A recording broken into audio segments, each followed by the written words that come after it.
Pô, tudo que a gente faz nessa vida a gente tem que calcular antes de começar a fazer, porque senão é desperdício, né? Perda de tempo. Beleza. Pô, quero aprender a tocar um instrumento.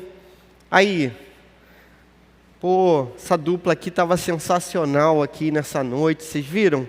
Contrabaixo ali, bateria certinho. Tava do lado do Pedro, que é baterista. Aí, pô, aquela música anterior, que tocou antes da última, que eu não sei o nome. O amor é sempre maior. Não teve essa? Pô, aí tem uma paradinha assim no meio da música, Pedro fez certinho ali, né? Batera fez assim, pá, parou. Cara, Sarinha certinho ali, pá, parou e foi, cara. Sensacional. Só que o pessoal acha que é mole, Sara, Sofia, o pessoal acha que é tranquilo. Vou chegar ali, vou fazer assim, ou vou fazer assim. Eu lembro que quando eu comecei a tocar contrabaixo, minha esposa chegou para mim, pô, Clóvis, um negócio que você toca é meio sem graça, que você fica com 2 dedinhos assim. Cara, negócio difícil, que a gente tem que se dedicar. Ela achava que era moleza, é só ficar com 2 dedinhos assim, que vai dar certo. Quando a gente não se empenha naquilo que a gente, né, tem que fazer, a gente acha que é moleza. Mas não, pô, a gente tem que ter aula, a gente tem que investir uma grana num instrumento, e não é barato, né? Pode ver que instrumento é caro, e sempre a gente quer, de repente, um melhorzinho, e pô, 4 cordas, agora eu vou para 5, aí tem que ter aquele investimento. É tempo que você perde. O início, então, é duro, né, cara? Porque no início não sai nada. Tem coisas que parecem impossíveis, né? Pô, como é que essa mão faz uma coisa, essa faz outra, meu pé faz outra? Como é que isso tudo vai funcionar? Você se empenha, se dedica, e no final das contas, né, se você persistir, perseverar, pô, a parada flui, e aí você recebe os frutos no final. A caminhada com Jesus é mais ou menos nesse sentido. Só que o que Jesus fala para a gente? O que é interessante. Ele diz assim, pô, calcula. Antes de você entrar na parada, calcula.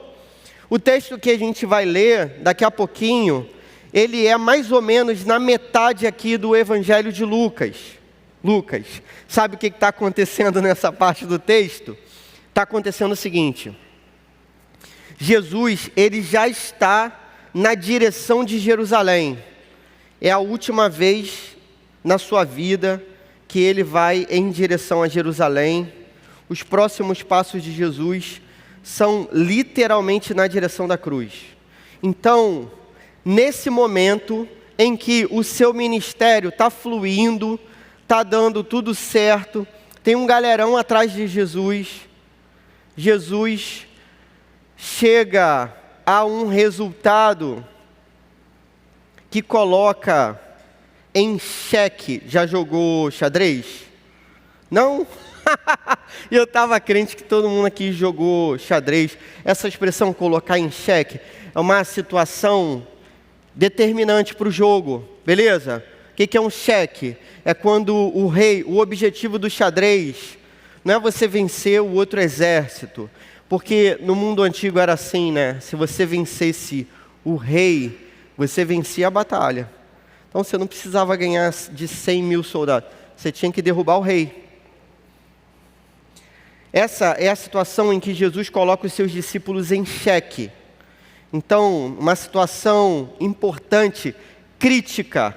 Jesus poderia ter se mantido com dezenas de centenas de milhares de seguidores, mas quando a multidão cresce, Jesus manda a real.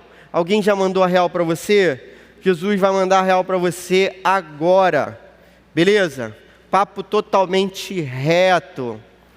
É assim, mano, saca só. Olha o que Jesus vai dizer. Então a gente está, né, no Evangelho de Lucas, capítulo 14, isso aí, verso 25 ao verso 35, diz assim a palavra de Deus. Uma grande multidão ia acompanhando Jesus. Este, voltando-se para ela, disse: se alguém vem a mim e ama seu pai, sua mãe, sua mulher, seus filhos, seus irmãos e irmãs, até sua própria vida mais do que a mim, não pode ser meu discípulo. Cara, que pressão, meu amigo, que pressão. A multidão está atrás de Jesus, parece que as paradas estão dando certo, mas Jesus aqui vai fazer um grande alerta para os seus discípulos. Se vocês que estão me seguindo, e Jesus está falando com o UP hoje, se você que está aqui seguindo a Jesus, ama mais sua mãe, seus irmãos está fácil, né? Não. Meus irmãos não. Sua mãe, seu pai, sua mulher, seus filhos, seus irmãos e irmãs. Agora vai engrossar mais ainda. Até a sua própria vida, mais do que a Jesus Cristo, ele diz, né? Mais do que a mim. Você não pode ser meu discípulo. O texto, a tradução antiga, diz aborrece. Então, se você, ao me seguir, não aborrece, porque o que a tradução antiga fazia, né? Traduzia ao pé da letra. O que é aborrece? É tipo assim, pô, saca só, Pedrox, Pedrox, beleza, tá casado com a Júlia, aqui.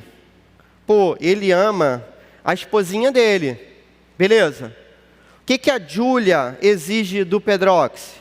Pô, um amor acima de todos os outros amores, entende? Pô, Pedrox me ama, não é, Pedrox?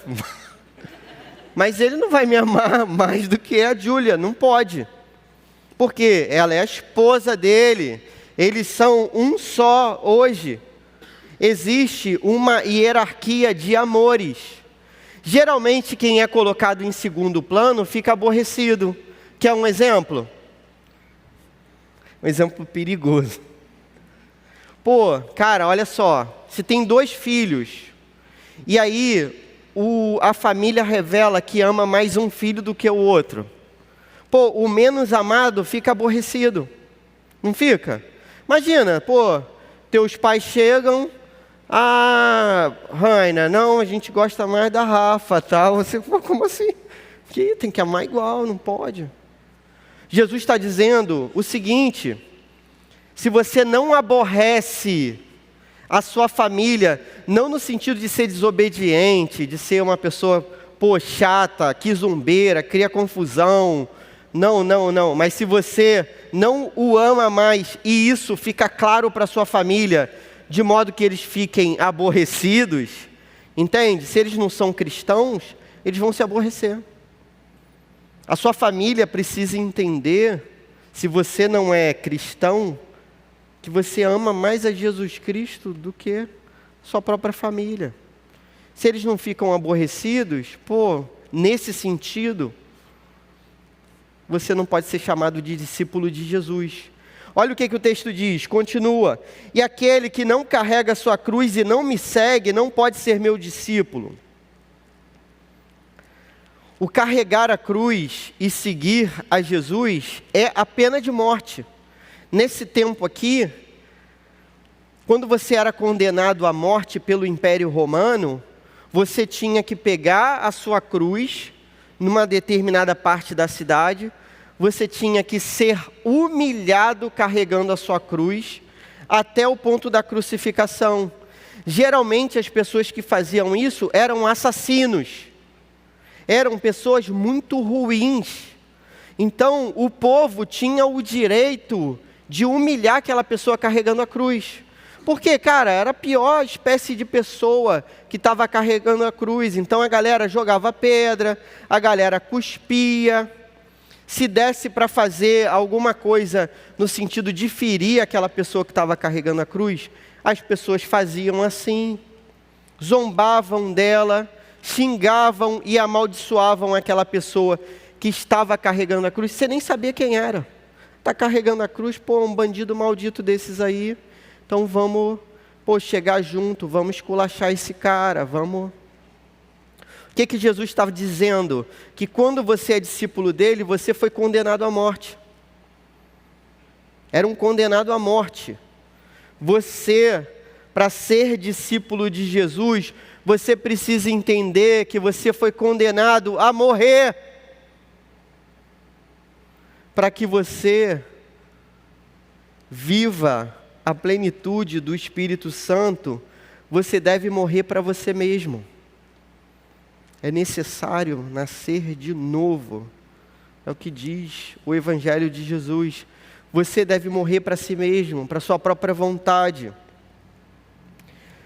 Qual de vocês, verso 28, se quiser construir uma torre, primeiro não se assenta e calcula o preço para ver se tem dinheiro suficiente para completá-la? Pois, se lançar o alicerce e não for capaz de terminá-la, todos os que a virem rirão dele, dizendo: este homem começou a construir e não foi capaz de terminar. Saca só, Jesus está te dizendo para que você comece a calcular tudo que você vai ter que perder para segui-lo. E sabe o que você vai ter que perder para seguir a Jesus? Literalmente toda a sua vida, você vai ter que perder tudo. Você vai dedicar a sua vida inteira a Ele. Então Ele fala, coloca na ponta do lápis, começa a calcular. Pô, eu vou construir uma casa, vou fazer uma festa de casamento, eu vou ficar noivo. Por que eu estou olhando para você? Amém, gostei aí. É isso, garoto de fé, vou ficar noivo. Vou ficar noivo. Ih, meu Deus, Cláudio vai perseguir todo mundo agora que está noivo.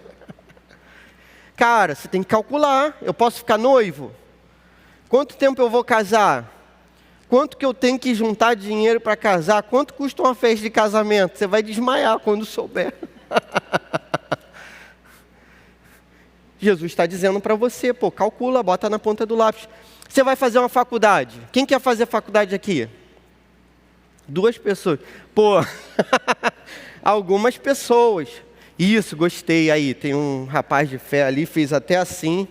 Cara, você vai fazer uma faculdade, já calculou se você consegue fazer essa faculdade? Ó, são 3 anos e meio, 4 anos, 4 anos e meio, 5 anos, né?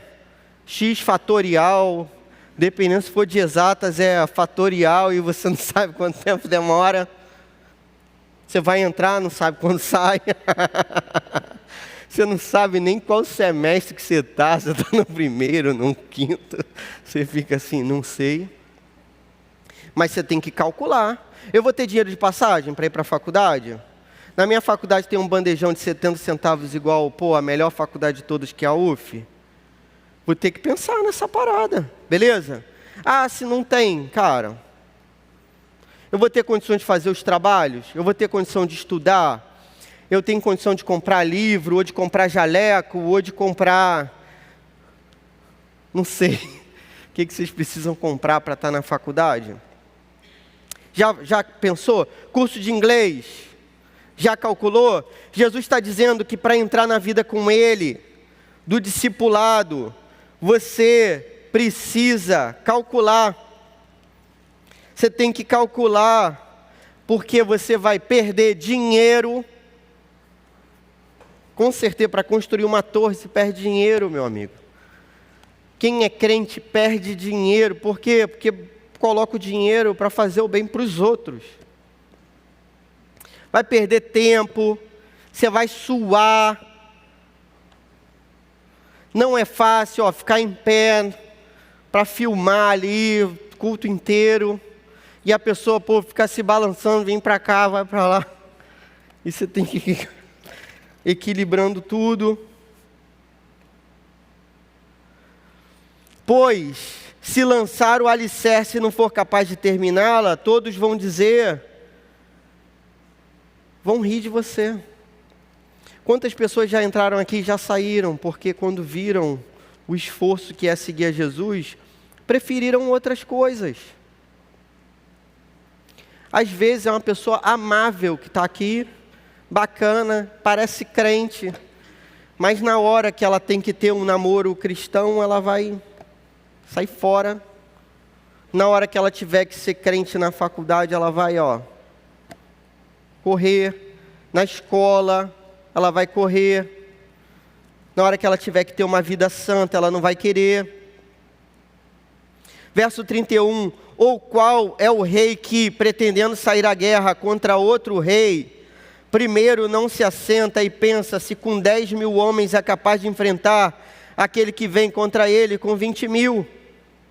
Se não for capaz, enviará uma delegação, enquanto o outro ainda está longe, e pedirá um acordo de paz. Da mesma forma, qualquer de vocês que não renunciar a tudo o que possui, não pode ser o meu discípulo. Eu fico imaginando a cara da galera seguindo a Jesus, estava todo mundo com um sorrisão no rosto, né? Multiplicação de pães, todo mundo sendo curado. Jesus está indo para Jerusalém, parece que eles vão tomar o poder com Jesus. E aí, sabe, aquele riso assim, daquela foto que demora a sair, seu riso vai ficando assim. E daqui a pouco já não tem mais riso nenhum, você está assim, tipo, cara, o que Jesus está dizendo? A maioria dos comentaristas vai concordar que esse lance de se colocar contra outro rei que é mais poderoso e propor um acordo de paz, não é assim, você lutando contra o mal, porque você não vai propor acordo de paz contra o mal, é você lutando contra Deus. E esse rei aqui já tinha calculado. Então saca só, Jesus está dizendo assim, para você me seguir, você tem que calcular o preço de ser meu discípulo, antes de dar um passo dizendo sim, sou seu discípulo. Calcula, pensa direitinho, pensa melhor.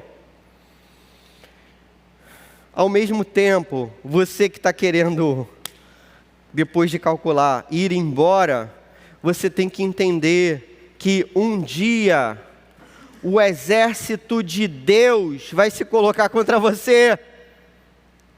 Então você que quer dar um passo para frente, calcula antes, mas dê o passo. Você que calculou e está pensando em desistir, olha, um exército muito mais poderoso do que o seu vai lutar contra você. Aquele livro chato pra caramba chamado Arte da Guerra, Sun Tzu, que vende aí, chato, livro chato aquele livro. Beleza, o livro diz exatamente isso. Você vai entrar numa guerra, você tem que calcular. Você vai entrar para morrer, todo mundo vai morrer na guerra, existe alguma situação de fuga. Jesus está dizendo para você entrar em acordo de paz. Sabe o que é um acordo de paz nesse mundo antigo? Não é assim, eu calculei que eu tenho 10.000 soldados e tem 20.000 soldados contra mim, e eu sei que eu vou perder a guerra, e eu vou lá, vamos fazer as pazes aí, tá tranquilo, ninguém entra em guerra com ninguém. Não, eu quero me render a você, antes que seu exército se coloque contra mim, eu me rendo. Tem até uma música, né, bonita pra caramba, né, que a gente não canta aqui, mas que diz isso. Eu me rendo, né, eu me rendo. Cara, alguém conhece essa música? Veio na minha cabeça, não sei porquê. Beleza. Então, alguém conhece essa música. É isso, você vai se render. E sabe o que é se render? É se tornar servo. É você dizer que toda a sua casa, toda a sua cidade, todo o seu exército, tudo que você tem, agora serve a esse rei, que é o Deus Todo-Poderoso.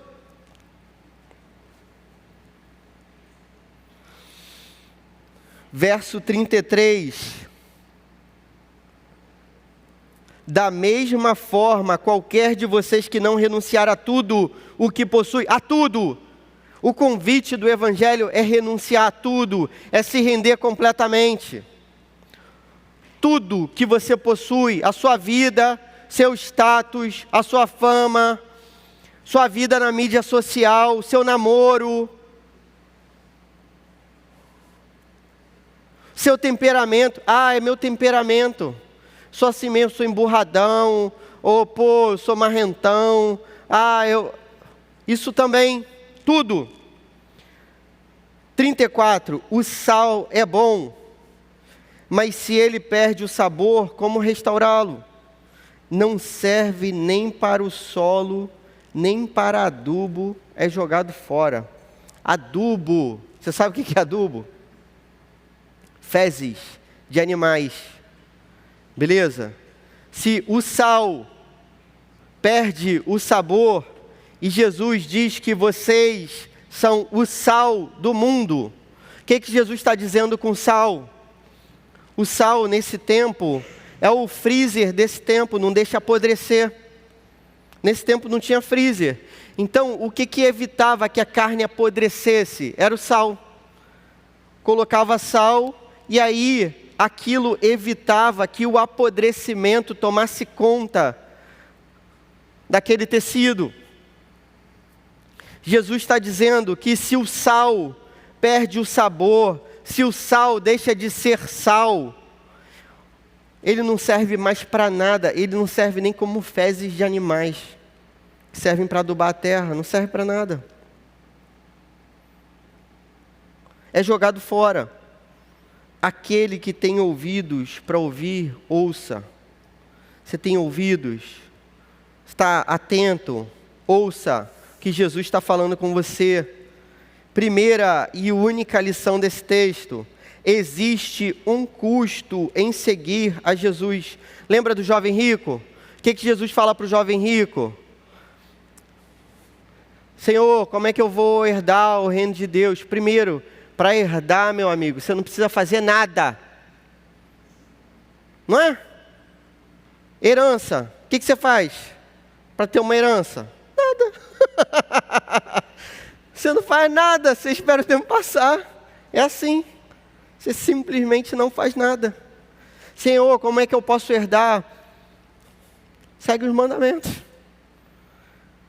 Ah, mas eu faço isso desde sempre. Jesus vai para a segunda tábua da lei, que é a parte mais prática e menos difícil. Depois, Jesus vai para a primeira tábua da lei e diz para ele, agora vai, pega tudo que você tem, vende, dá aos pobres, depois você vem, me segue. Aí você vai ter um tesouro no céu. Seguir a Jesus é perder dinheiro. Lembra de Pedro, dos apóstolos? Esses caras perderam muita coisa. E literalmente a vida. Um dos mais jovens desse grupo, dos apóstolos, que é Tiago, que era jovenzinho, literalmente, próximo da idade de vocês. Só quem era mais novinho que ele era João, né? Cara bem novo. Tiago vai ser o primeiro a morrer. Espada corta a cabeça de Tiago. Poucos anos depois de Jesus dizer isso para ele. Parece que tem uns 6 anos de diferença. Jesus disse isso, quem quiser me seguir, vai ter que carregar a própria cruz, vai ter que morrer. Tiago calculou e disse sim. 6 anos depois, Tiago morreu. Existe um preço. Lembra de Zaqueu? Irmãos, Zaqueu era aquele cara baixinho, não enxergava Jesus. Aí ele subiu numa árvore, ele era um cobrador de impostos, provavelmente tinha uma vida repleta de corrupção. Ganhou dinheiro com corrupção, era rico. Chama Jesus que chama na verdade, né? Fala, Zaqueu, eu vou comer na sua casa hoje. Jesus entra na casa de Zaqueu. Sabe o que Zaqueu faz? Senhor, se eu roubei de alguém, eu vou devolver mais. Vou pegar metade do que eu tenho e vou dar aos pobres. Sabe o que Zaqueu disse naquela hora? Zaqueu acabou com a fortuna dele, Zaqueu acabou com os recursos dele, ficou pobre. Qualquer um que coloca na ponta do lápis aquilo que Zaqueu prometeu, tem a certeza de que Zaqueu prometeu para Jesus que ficaria pobre ali naquela noite. Senhor, perder tudo que eu tenho vou te dar. Fico pobre nessa noite, por você. Jesus diz, poxa, a salvação chegou a essa casa. Você teria coragem de abrir mão do seu curso na faculdade? Você teria coragem de abrir mão da sua aprovação no vestibular? Você teria coragem de abrir mão do seu namoro? se ele não glorifica Jesus Cristo? Você teria coragem de abrir mão da sua reputação na escola, se ela não glorifica Jesus Cristo? O nosso tempo, irmãos, não é dos melhores. Então, assim, no meu tempo que eu me converti, o máximo que acontecer era uma zoaçãozinha na escola, fizeram bullying comigo, me separaram ali. Tinha encontrado Jesus. Estava morrendo de rir daquilo tudo. Aí fizeram uns times, inventaram isso na minha escola, tem time dos crentes. Aí, meu castigo era jogar com os crentes, jogavam nada.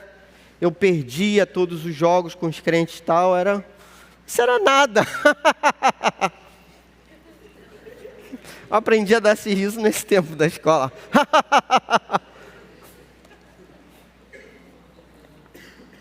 No tempo de vocês agora é mais difícil. Porque tem uma militância maldita na escola. Então, meu amigo, tudo na escola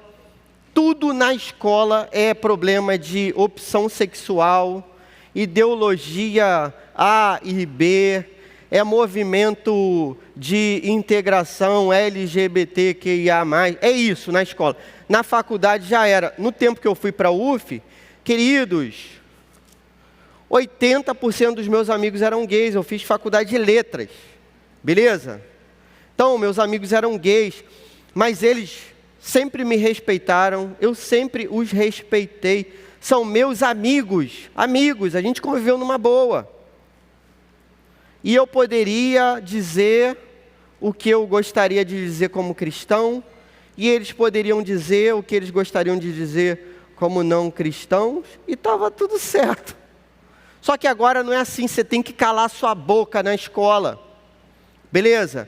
A escola vai fazer festinha de sei lá o que, de integração, aí vai falar que você tem que vir com uma roupa X, que você tem que vir com roupa Y. Irmãos, cadê vocês, cara? Vocês são crentes ou não são?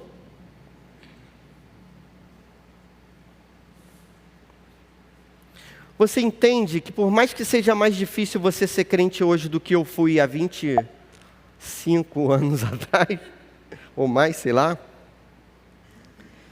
já houve um tempo que foi muito mais difícil do que seu tempo, que era esse tempo daqui, dos discípulos.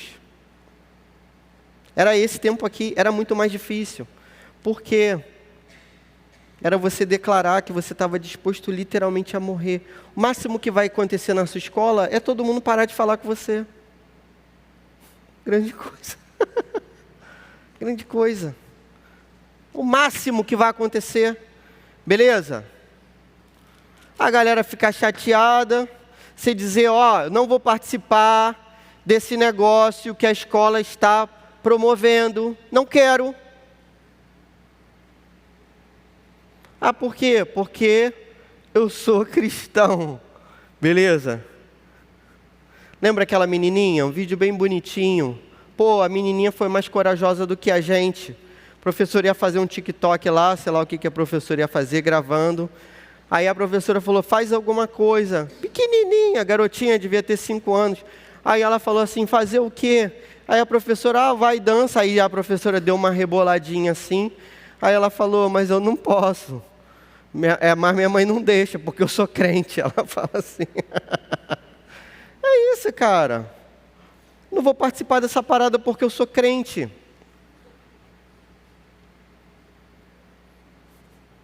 Será que é muito difícil fazer isso? Clóvis, mas eu não estou disposto a fazer isso. Beleza. É exatamente isso que Jesus está falando, calcula antes. Calcula. Sabe o que você vai ter que ter disposição? De se queimar com seus amigos na escola, se queimar, ser chamado de intolerante, dizer que você é preconceituoso. É esse o preço de ser discípulo de Jesus hoje. É esse. Daqui a alguns anos, galera, quando eu me converti, eu não imaginei que eu fosse viver esse tempo que a gente está vivendo agora. Não imaginei que eu fosse pregar e ter que pensar assim 1000 vezes no que eu vou falar, podendo ser processado. Eu e todos os pastores. Não sou o único do mundo, não. Todos do Brasil, beleza? Estamos vivendo isso agora. Dependendo do que a gente disser, a gente vai ser processado. Dependendo do que a gente disser, o alcance que a gente teria, vai acabar. Imagina, cara, você ser processado, ser preso, é uma droga. Ninguém quer isso. Quando eu me converti, eu não imaginei que fosse chegar nesse ponto. O que você tem que pensar agora? Se está no ponto de eu reconhecer a Jesus Cristo na minha escola e eu não consigo, e parece que as coisas vão piorar, como é que eu vou ser um líder aqui dessa igreja? Como é que eu vou permanecer cristão na hora que a parada apertar mesmo, como já apertou lá fora? Em outros países, e aperta lá fora, em outros países. O que você vai fazer? É o que Jesus está te chamando a pensar. Coloca na ponta do lápis e calcula. Se seu professor não se aborrece com você, se a direção da escola não se aborrece com você, se seus amiguinhos da escola não se aborrecem com você, é que você ama mais eles do que a Jesus. É isso. Se a galera na faculdade não se aborrece com você, eu pensava, queridos, que eu ia viver imune. Eu era o legalzão também, beleza? Eu pensava assim, que nada, vou conseguir manter, né, a paz com todo mundo e vai estar tudo certo. Mas não. Na hora que você se posicionar, disser a verdade, na primeira vez que você disser a verdade, vão querer te calar. Na primeira. Nunca tentaram me calar. Provavelmente, nunca tentou dizer a verdade. Primeira vez que você se posicionar, cara, o negócio vai esquentar, vai ficar feio. Aí vai dizer que você é homofóbico, aí vai dizer que, você é um intolerante, você é racista, fascista, você é do mal, você vota no Bolsominion, você é assim, beleza? É só você ser contra. Recentemente eu estava conversando com um amigo, e ele dizendo que vai para a faculdade e tal. Eu falei, cara, a única parada que você tem que saber é o seguinte, você não pode abrir a sua boca na faculdade, beleza? Porque na hora que você abrir a sua boca, a galera vai te perseguir. Todo mundo é tolerante dentro daquilo que eles consideram como certo. Na hora que você se colocar contrariamente, eu creio, né? Porque não fui eu que inventou essa parada, porque existe um texto que tem 2000 anos e que o certo diante de Deus é formar uma família em tal sentido. Você vai ver o que vai te acontecer, a galera vai contra você. Como que se aplica isso à sua vida? Pense no preço de seguir a Jesus. Não se engane. Jesus está dizendo que aquele que acha que vai dar um passo para frente, que é construir a torre e depois no meio do caminho desiste, esse vai ser humilhado. Pensa aí, cara, pensa aí. Você está disposto a seguir a Jesus na sua faculdade? Você está disposto a seguir a Jesus na sua escola? Calcula. Pense no preço.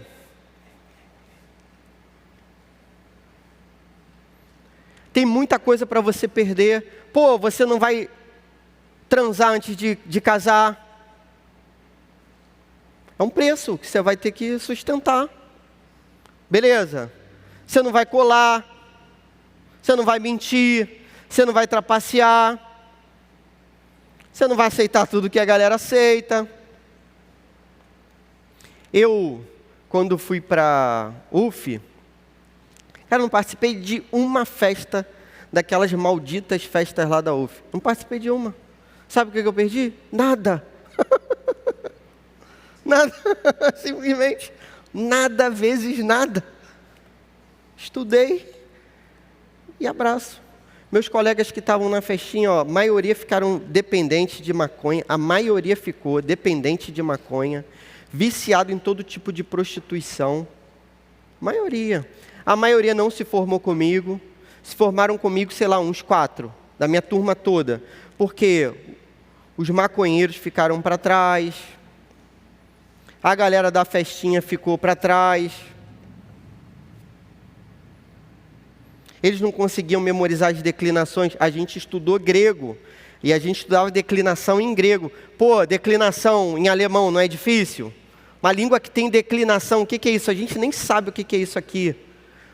Porque eles já não tinham mais cabeça para memorizar. A fumaça apagou o neurônio dele.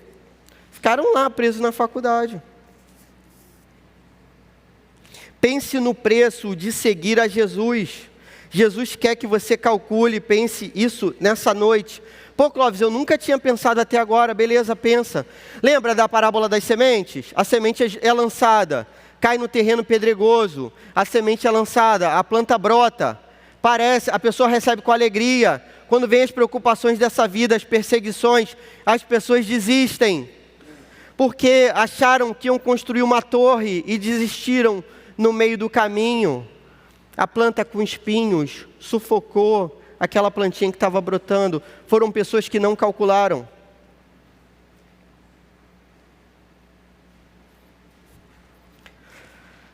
Segunda aplicação, siga a Jesus. O texto não quer que você calcule e pule fora, porque isso é para quem é covarde.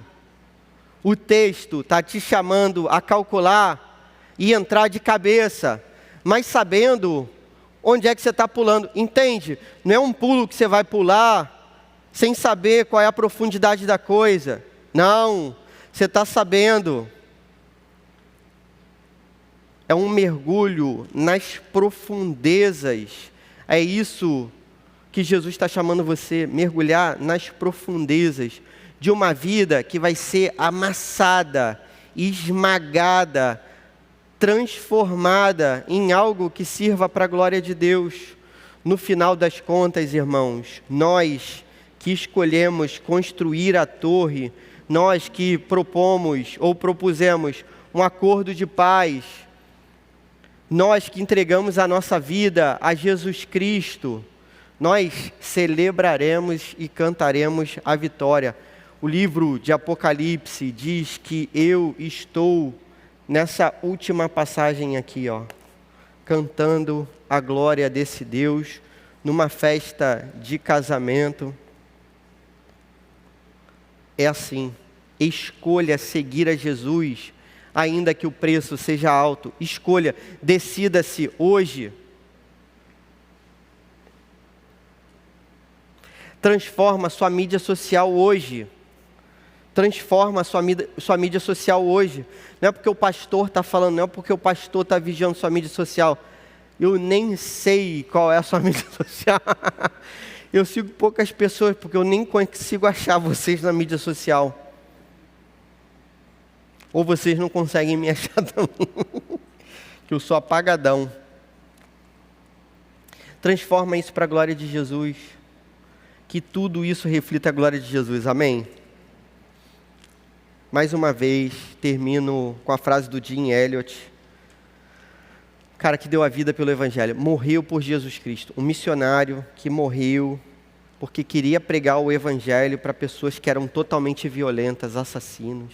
Pessoas que o mataram. Jim Elliot disse, um jovenzinho, não é tolo quem perde o que não pode reter para ganhar o que não pode perder. Cara, a gente vai perder a nossa vida, de algum modo a gente vai perder a nossa vida, seja por Cristo ou por qualquer outra coisa que seja completamente irrelevante. A gente vai perder a nossa vida ou por Cristo ou por qualquer coisa irrelevante. Mas a gente vai ganhar a vida eterna. Aquilo que não se perde, a gente vai ganhar a vida eterna. Amém. Senhor, muito obrigado pela Tua palavra santa. Senhor, em nome de Jesus, ajuda esses adolescentes a serem corajosos, Pai, mais do que eu fui no meu tempo, que não era um tempo de tanta pressão, de perseguição. Senhor, que eles tenham a coragem dos seus verdadeiros discípulos, Senhor. Que eles sejam mal vistos por aqueles que te ofendem, que eles não sejam amigos dos seus inimigos, Senhor. Que eles preguem a verdade do Teu Evangelho, para que aqueles que um dia foram seus inimigos, sejam transformados em seus amigos, como a gente foi, Senhor. Um dia nós éramos seus inimigos, nós não conhecíamos a verdade e batalhávamos por um exército, que era um exército cheio de mentira, cheio de prostituição, cheio de falsidade, de intolerância. Mas a tua misericórdia nos alcançou, a sua graça, e transformou a nossa vida, e hoje nós somos teus amigos. Pai, dá coragem, Senhor. Abre a boca, Senhor. Ajuda a gente a dizer não para aquilo que ofende o teu nome, Senhor. Muda o nosso coração, que todos sejam aborrecidos, mas que o seu nome seja engrandecido na nossa vida. Que seja assim, em nome de Jesus. Amém.